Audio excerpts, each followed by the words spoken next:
Pagi hari ini saya akan sharing dengan saudara sebuah pengajaran firman Allah yang pagi ini saya berikan judul tema kerendahan hati.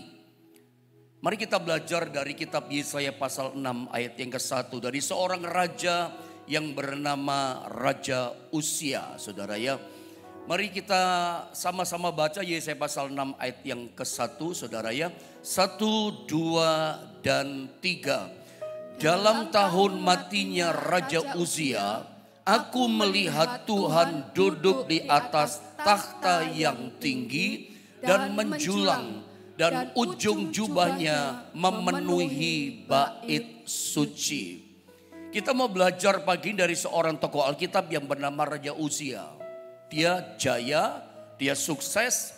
Bahwa Alkitab itu menceritakan, nanti kalau kita baca dalam kitab Tawari, di dalam sejarah bangsa Israel, Alkitab ceritakan begini, tidak ada lagi yang namanya kejayaan dalam kehidupan bangsa Israel, itu seperti 3 raja.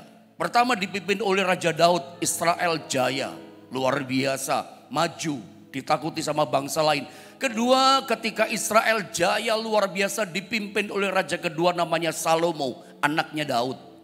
Lalu yang ketiga, saudara ya, bangsa Israel menjadi negara yang sangat jaya luar biasa ketika dipimpin oleh seorang raja bernama Raja Uzia. Nah, kita mau belajar dari raja ini.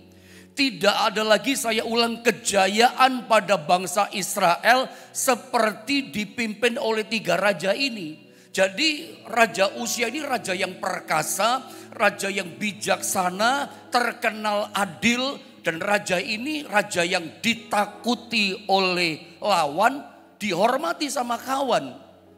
Kalau Anda baca di dalam Alkitab kisahnya bangsa Israel ketika Raja Uzia yang pimpin, itu musuh-musuh bebuyutan bangsa Israel. Bangsa-bangsa tetangga gitu ya. Kerajaan Asyur, kerajaan Aram, siapa lagi? Suku bangsa Amalek itu gak berani ganggu-ganggu Israel. Otak-atik, serbu, serang, mau nyerang Israel gak berani. Pada masa kepemimpinan 3 raja ini, termasuk Raja Uzia. Raja ini perkasa, adil, bijaksana, ditakuti oleh lawan, dihormati, disegani sama kawan. Jadi makmur betul. Tetapi kita lihat Raja Uzia itu, nama Uzia itu artinya bagus. My strength of Jehovah. Kekuatanku itu adalah Tuhan. Nama Uzia itu bagus, kekuatanku adalah Tuhan. Nanti kalau kita lihat saudara ya, awal-awal pemerintahan Raja Uzia, itu memang dia betul-betul mengandalkan Tuhan sebagai sumber kekuatannya. Segalanya Tuhan, sumber kekuatannya Tuhan.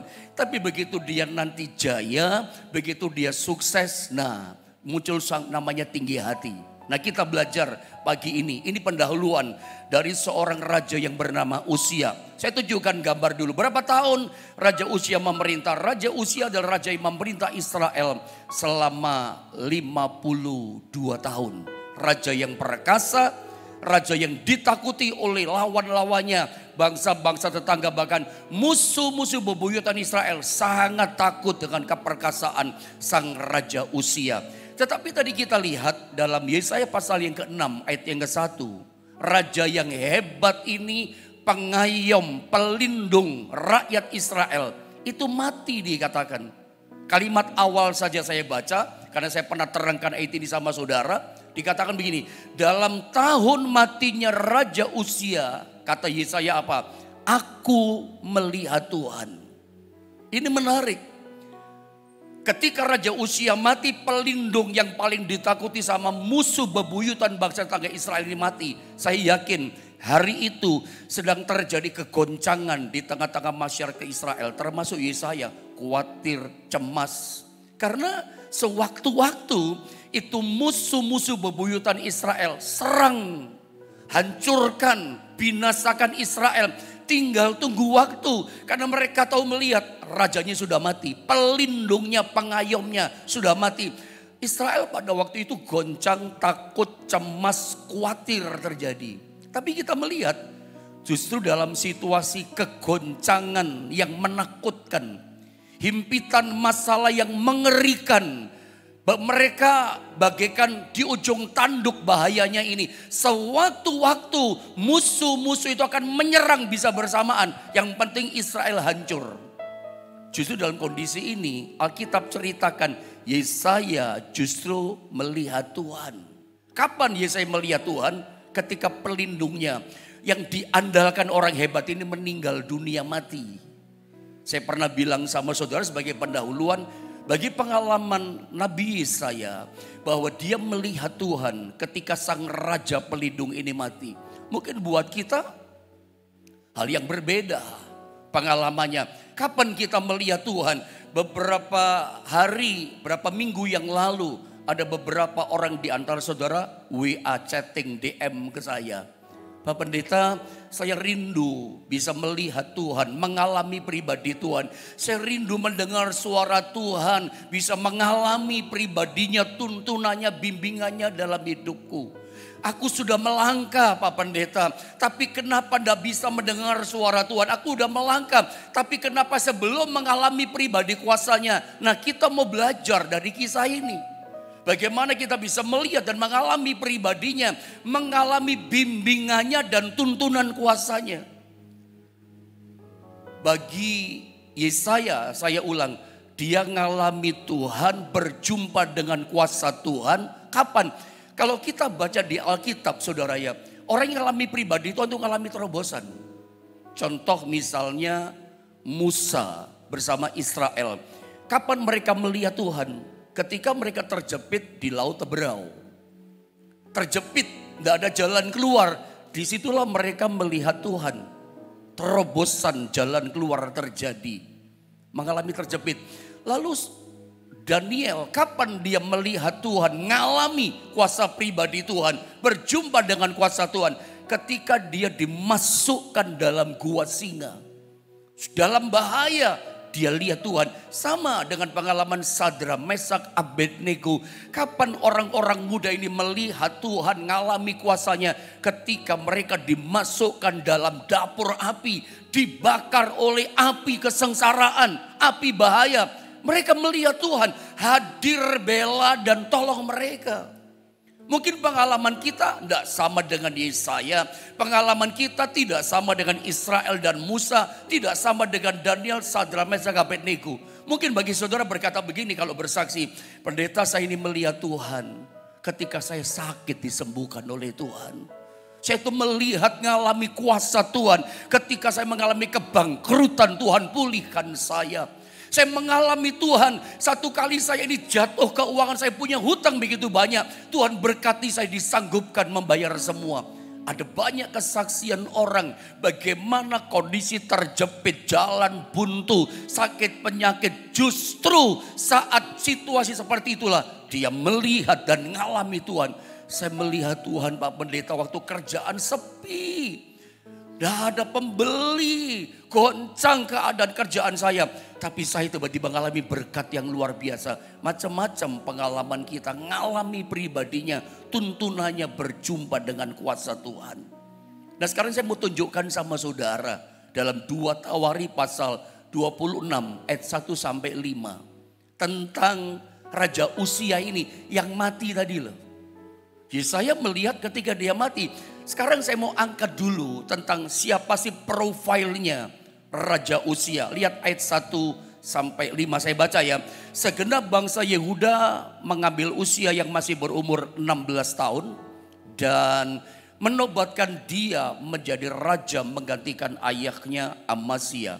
Ia memperkuat Elot dan mengembalikannya kepada Yehuda. Sesudah raja mendapat perhentian bersama-sama dengan nenek moyangnya. Perhatikan, Uzia berumur 16 tahun pada waktu ia menjadi raja. Dan 52 tahun lamanya ia memerintah di Yerusalem. Nama ibunya ialah Yekolya dari Yerusalem. Kita tahu ya tentang Raja Uzia. Saya sudah terangkan di awal. Lihat ayat 4 sama 5. Ini sesuatu yang penting. Kenapa dia jaya? Kenapa dia sukses? Ia melakukan apa yang benar di mata Tuhan. Tepat seperti yang dilakukan Amasya ayahnya. Lihat ayat yang kelima.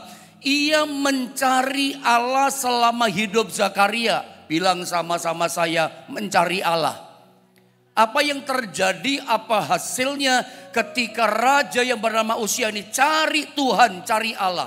Yang mengajarnya supaya takut akan Allah. Dan selama ia mencari Tuhan, Allah membuat segala usahanya berhasil. Kita belajar sesuatu dari sini. Belajar dulu yang pertama dari kesuksesan, keberhasilan, kejayaan seorang raja yang bernama Raja Uzia. Kenapa dia sukses, kenapa dia berhasil? Selama hidupnya dikatakan apa? Dia mencari Allah, mencari Tuhan. Pagi ini kalau Anda rindu dalam hidup saudara mengalami namanya kesuksesan. Engkau rindu mengalami namanya keberhasilan dalam hidup saudara.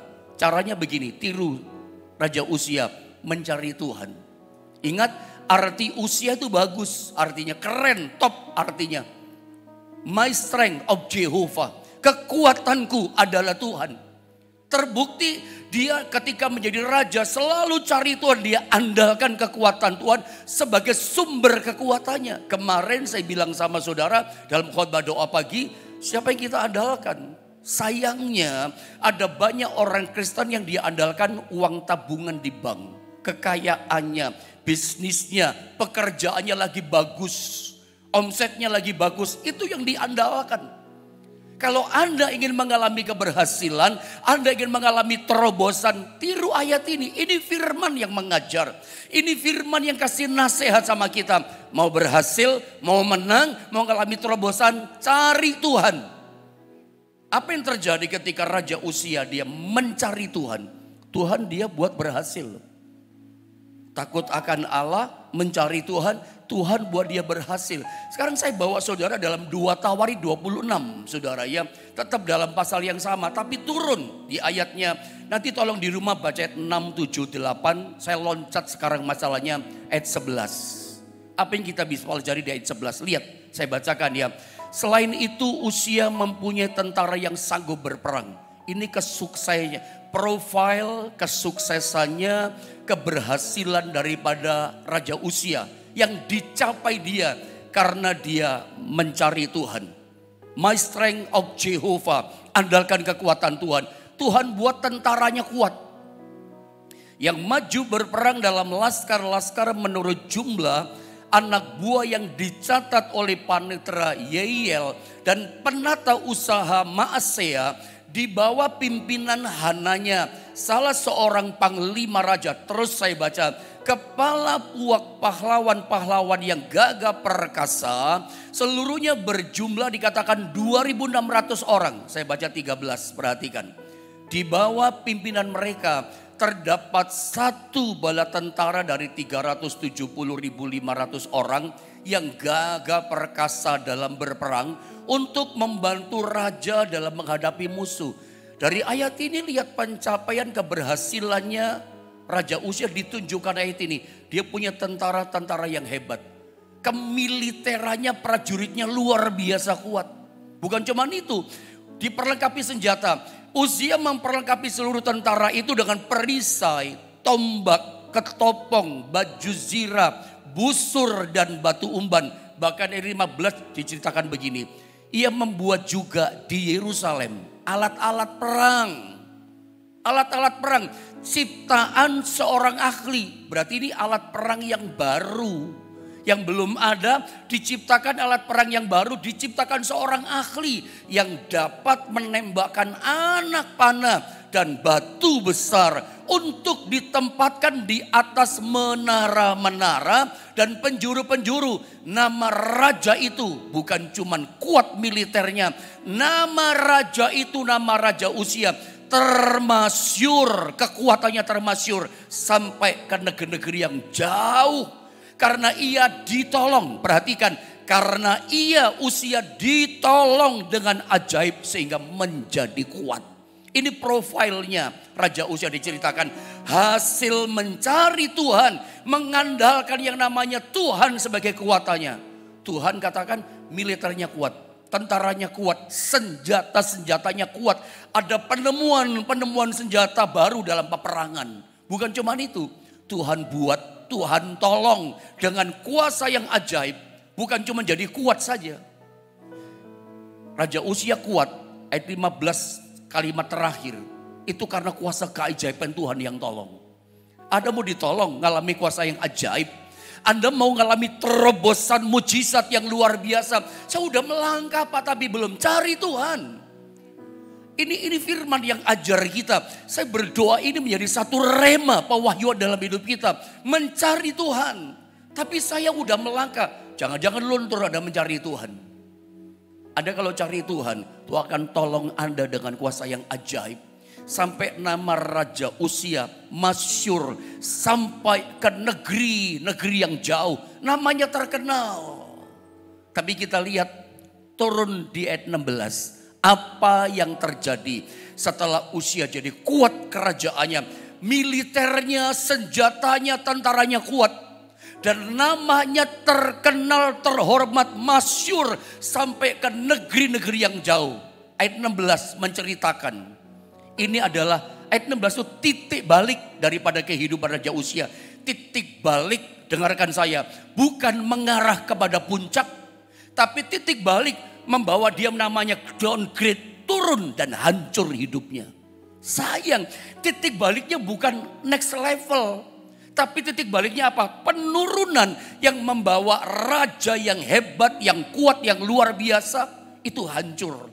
Tadinya dia berkata, my strength of Jehovah. Tapi sekarang dia andalkan apa? Militernya. Tidak lagi mengandalkan kekuatan Tuhan. Lihat ayat 16. Ayat 16 saya beri nama titik baliknya Raja Uzia. Turun dan hancur. Saya bacakan. Lihat ayat 16 baik-baik. Setelah ia menjadi kuat. Kuat kemiliterannya. Kuat bangsanya dan senjatanya. Ia ini merusak, menghancurkan. Menjadi tinggi hati. Jadi sombong dia. Sehingga ia melakukan hal yang merusak. Merusak apa? Jadi sombong kok malah merusak tabiatnya. Bukan berzina, bukan berbuat cabul, bukan tidak jujur, menipu, menindas, jahat, culas. Enggak. Merusak apa? Ia diterangkan berubah setia kepada Tuhan Allahnya. Di mata Tuhan, kalau orang berbalik berubah setia, itu rusak hidupnya. Imannya rusak, rohaninya rusak, hidupnya rusak, hatinya rusak. Pikirannya rusak. Otoritas Allah dia rusak. Dikatakan apa? Dia berubah setia kepada Tuhan Allahnya. Dan memasuki bait Tuhan. Untuk membakar ukupan di atas mezbah pembakaran ukupan. Membakar korban ukupan di mezbah dupa ukupan. Itu tugasnya imam. Ini konteks perjanjian lama. Ini tugas imam, ini bagian imam. Dia merasa jadi raja, jadi sombong. Aku juga bisa. Dia urusannya negara, tata negara, memajukan negara dan rakyatnya. Bukan urusan hal-hal yang ilahi seperti ini. Ada orang-orang yang dikhususkan, diurapi, dipilih Tuhan. Namanya adalah imam. Tapi orang ini merasa sok. Ya, tidak menghormati lagi Tuhan. Makanya ada ayat yang berkata berubah setia. Kelakuannya dia melakukan hal yang merusak tatanan ibadah. Otoritas Tuhan dia nggak peduli. Takut akan Tuhan, tidak ada orang kalau jadi sombong, tinggi hati, tidak peduli, merasa kuat kok. Dan ini kesombongan ini yang menghancurkan Uzia. Nanti kalau kita baca berikutnya ya, hancurnya bagaimana? Downgrade-nya dia sampai turun ke tempat yang paling bawah. Sampai dia kena ustad, dihukum sama Tuhan. Keluar dari istana. Raja loh. Diusir dari istana. Dikarantina sendirian di luar kota Yerusalem. Luar kota Israel. Ada lihat. Sampai matinya kusta. Menderita sendirian. Tidak ada orang dekat sama dia. Ngeri kan raja. Ini tragis loh. Satu ironi ketragisan yang dialami oleh seorang umat Allah, anak Allah. Kenapa? Jadi sombong. Kalau saya kembalikan kepada ayat yang pertama yang kita baca tadi. Yesaya 6 ayat 1. Kan dikatakan begini. Dalam tahun matinya Raja Uzia, aku melihat Tuhan. Pelajaran kedua begini. Kalau Anda memang rindu bagi ini ingin melihat Tuhan. Orang melihat Tuhan itu melihat kuasanya. Orang melihat Tuhan itu melihat terobosannya. Kalau Anda baca di ayat yang kedua. Apa sih yang dilihat oleh Yesaya? Dia melihat begini saudara. melihat serafim, malaikat Allah yang besar, punya 6 sayap. Melihat makhluk supranatural, dia melihat perkara yang ajaib. Sayap yang 2 sayap menutupi mukanya, 2 sayap menutupi kakinya, 2 sayap untuk terbang melayang. Bukan cuma itu, malaikat-malaikat makhluk supranatural itu menyanyi memuji Tuhan. Kudus, kuduslah Tuhan, Tuhan semesta alam dan seterusnya. Dia lihat itu. Bahkan kalau kita baca di dalam, coba Yesaya pasal 6 ayat yang kelima. Tolong multimedia, saya nggak sempat catat ya. Tapi dengarkan, dikatakan begini. Lalu kataku, celakalah aku. Aku binasa. Sebab aku ini seorang yang najis bibir dan aku tinggal di tengah-tengah bangsa yang najis bibir.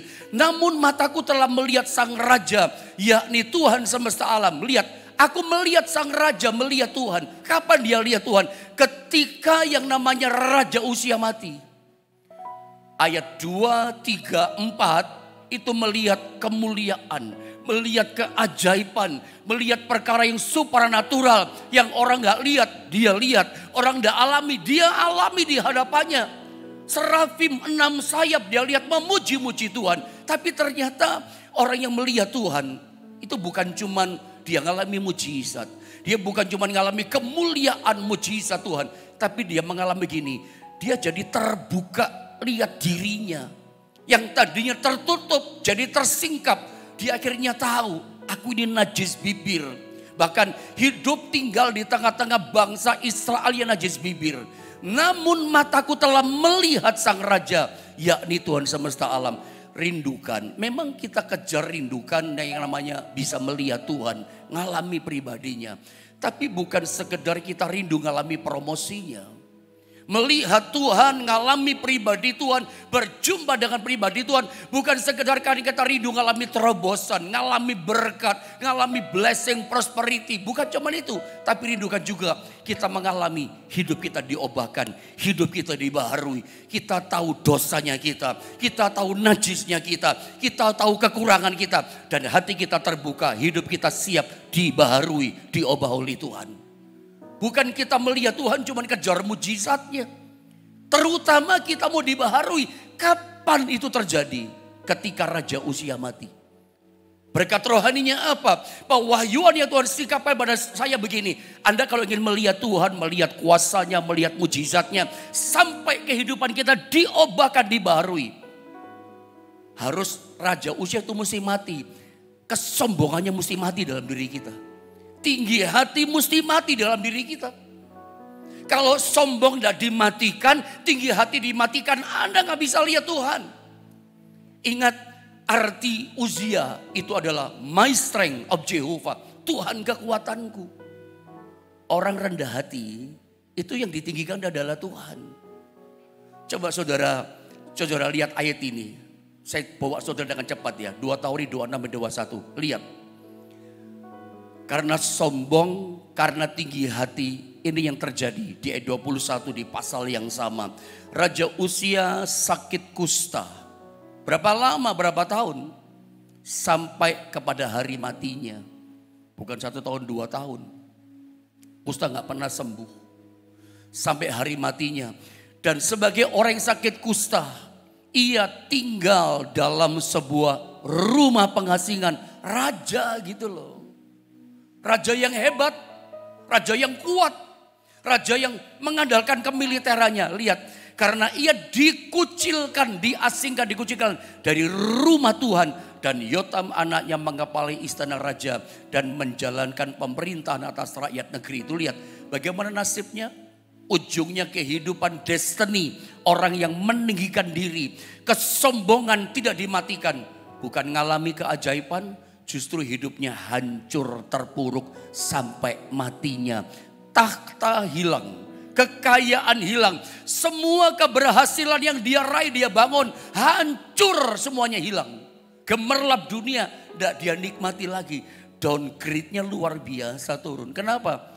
Kesombongan. Di sini kita belajar. Coba lihat gambar ini. Belajar dari Raja Uzia. Raja yang hebat. Perkasa, adil, bijaksana. Namun hidupnya berakhir dengan menyedihkan. Karena apa? Karena kesombongan. Pada masa itu yang namanya penyakit kusta itu aib, murka Tuhan, hukuman alam. Itu penyakit yang memalukan sampai mesti diasingkan, dikucilkan hidup seorang diri. Orang tidak boleh dekat. Ini raja loh, nasibnya tragis. Kalau kita nggak mau tragis, yang sudah kita bangun makin diberkati bukan makin hancur. Ingat, tetap cari Tuhan. Tetap kita berkata, Tuhan kau kekuatanku, tanpa Tuhan aku tidak bisa.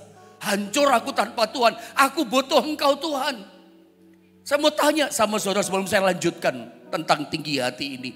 Seberapa besar saudara membutuhkan kekuatan Tuhan? Derajatnya berapa persen yang membutuhkan Tuhan? Waktu coba tes, coba lihat. Waktu ada terjepit, terpojok. Seberapa besar kau membutuhkan kekuatannya? Nanti kalau sudah diberkati bagaimana kita? Masih andalkan kekuatannya kah? Karena kita itu mengandalkan, ada sih orang terjepit malah murtad ya, ada juga. Tapi bagaimana dengan kita? Saya yakin tingkatan level kebutuhan akan Tuhan akan semakin rasa butuh Tuhan. Waktu kita terjepit kan. Ada enggak hati kita seperti itu saat ini? Walaupun kita enggak terjepit, tapi kita merasa aduh aku perlu Tuhan, butuh Tuhan. Ingat bagian terakhir yang Tuhan sikapkan begini. Kalau Anda ingin melihat Tuhan, ingin mengalami kuasanya, berjumpa dengan kuasa ilahinya, mengubahkan hidup kita. Satu caranya, matikan kesombongan kita. Matikan usia tinggi hati dalam diri kita. Kalau enggak, kita akan mengalami seperti usia. Kesombongan itu begini loh saudara, coba lihat gambar ini. Sebelum kesombongan dikikis, belajar dari usia ya. Maka keberhasilan hanya akan mencelakakan. Makanya kadang-kadang kita merasa, kok Tuhan pelit banget sih, doa gak dijawab-jawab. Bagi Tuhan membuat keberhasilan seperti membalik telapak tangan buat saudara. Tapi Tuhan tahu kita belum siap. Kadang kita berdoa kok belum juga berhasil. Karena Tuhan gak ingin kita hancur. Anda mesti mengerti, lebih mudah menghandle kegagalan. Paling cuman malu kita daripada menghandle keberhasilan. Kesuksesan keberhasilan, godaannya besar. Banyak orang hancur, orang Kristen di sini. Nggak gampang menghandle keberhasilan. Usia saja, akhirnya berjalannya waktu. Dia tinggi hati sombong. Yang dia andalkan bukan Tuhan. Yang dia andalkan apa? Militernya yang kuat. Dia merasa aman, punya panglima tentara senjata yang hebat. Keamanannya, perlindungannya bukan lagi bergantung pada Tuhan. Makanya sebelum kesombongan dikikis, kesombongan itu susah menyingkirkannya. Nggak bisa dalam nama Yesus sombong pergi. Apakah sombong langsung pergi? Nggak bisa, dikikis. Seperti ditempa, tak, diilangin satu persatu. Kalau nggak dikikis kesombongan kita, keberhasilan justru akan bikin kita hancur, mencelakakan hidup kita. Tambah susah, sengsaranya lebih dari yang awal. Gara-gara apa? Kesombongan dibenci oleh Tuhan. Yang kedua, kesombongan tidak akan pernah membuat kita dipermuliakan. Tetapi kesombongan hanya membuat kita dipermalukan. Ingat-ingat baik-baik ini. Tinggal tunggu waktu kalau ada orang berkata, enggak apa-apa gitu loh saya. Saya cerita sombong-sombongin ini, pamer ini enggak apa-apa. Tunggu tanggal mainnya. Semua yang namanya sombong, hidupnya tidak akan dipermuliakan. Justru hanya membuat dia dipermalukan. Tunggu waktu. Jadi dengan kata lain, kalau kita melihat ada seseorang, sorry to say, hari ini hidupnya dipermalukan, bukan dipermuliakan. Ada tahu apa jawabannya? Orang itu sombong, tinggi hati di hadapan Tuhan dan sesamanya. Sederhana, ya seperti itu kata Alkitab. Kalau kita melihat ada orang yang dipermalukan, contohnya jelas Raja Uzia. Orang yang terhormat, termasyhur di seluruh bumi, di penjuru bumi. Tapi kemudian hidupnya aib, dipermalukan, kena kusta. Kenapa? Karena kesombongannya. Jadi kalau kita melihat ya resumenya, deskripsinya begini. Kalau hari ini kita melihat ada orang yang hidupnya dipermalukan. Dulu hebat, ceritanya spektakuler, penghargaan orang sama dia. Tapi sekarang cuma dipermalukan, orang pandang sebelah mata. Ternyata Alkitab katakan karena orang itu punya kesombongan luar biasa. Yang ketiga, mengingat daya hancurnya. Maka kesombongan bukan hanya harus dihindari, tapi harus ditakuti. Daya hancurnya. Jadi kalau kita sombong menurut saya ini bukan cuman sekedar perasaan di hati kesombongan. Kesombongan itu langkah bunuh diri menurut saya. Karena ujungnya akan hancur hidup kita kayak Raja Uzia. Raja yang hebat loh. Dia bangun 52 tahun. Akhirnya hancur lebur. Di ujungnya dibawa kena kusta tragis dihukum sama Tuhan. Daya hancurnya ini loh yang kita takuti. Sombong bukan cuma perasaan atau cuma di mulut loh. Ini langkah bunuh diri loh. Makanya terakhir saya katakan kesombongan itu adalah aktivitas hati dan bukan hanya sebatas aktivitas mulut. Karena semua yang di mulut itu keluarnya di hati kita. Kesombongan itu mulainya di hati semuanya. Lewat perbuatan, lewat perkataan. Ingat daya hancurnya berbahaya. Makanya saya tutup dengan ayat yang terakhir. Bagaimana sih caranya iblis menjadikan kita sebagai musuh Allah? Kalau orang jadi musuhnya Allah ya hancurlah dia. Seperti Raja Uzia. Digoda sama setan, merasa diri kuat hebat, hancur dia. Lihat ayat ini. Ya, 1 Petrus pasal 5 ayat ke-5. Saya baca ayat ini perhatikan baik-baik. Allah menentang, terjemahan lain. Allah melawan, menentang orang yang congkak, orang yang sombong. Tetapi dikatakan mengasihani orang yang rendah hati. Bilang sama-sama saya rendah hati. Rendah hati dalam teks bahasa Yunani, bahasa Greka itu disalin dengan kata tapenoprosune. Tapenoprosune artinya merasa sangat memerlukan Tuhan.